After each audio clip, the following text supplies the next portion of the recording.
And I'm going to have to do this very same thing with the Sheboygan one. So I'm not going to link it yet because I have nothing to link it to.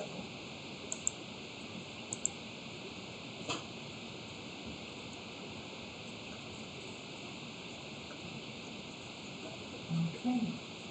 Is that it? What do I do now? Then go back.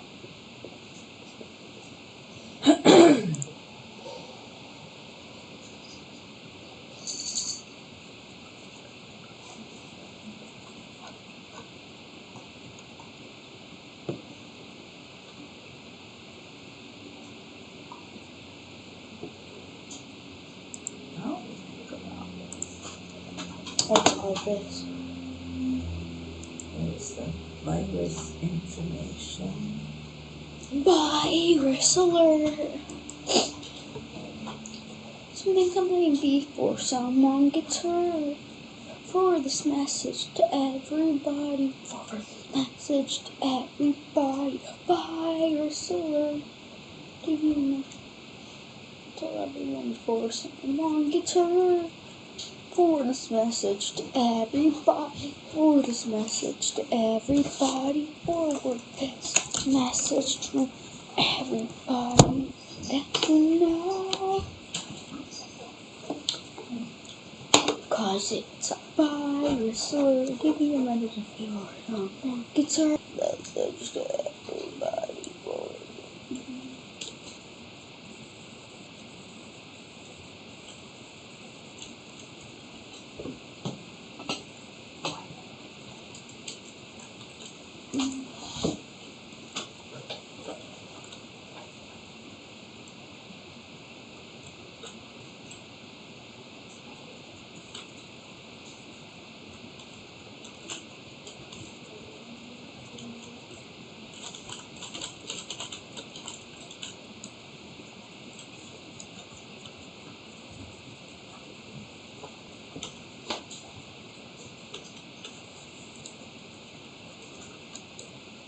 The passcode is for you with them on here. Gus, It's your 11039. birthday, 1103. I'm not 1196. So is that your mom's phone number? Why would I didn't even think of that. Well, then, if somebody gets your passcode, I could get killed. If they can break into your phone.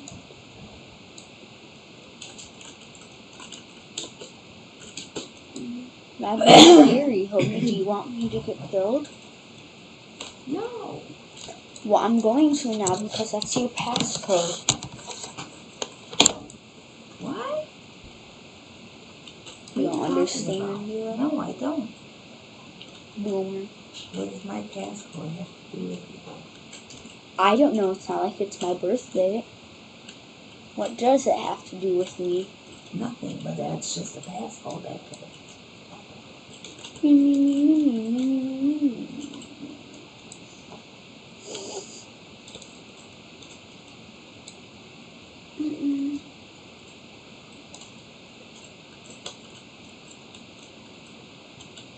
Okay, now this is pretty cool.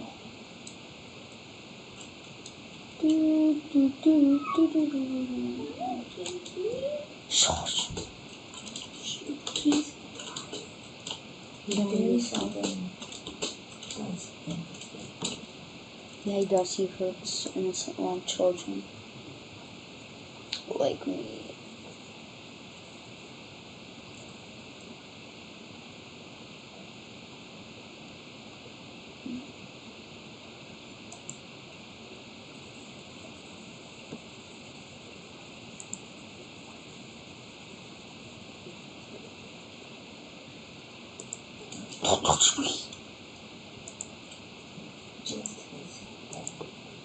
So, you smack your head.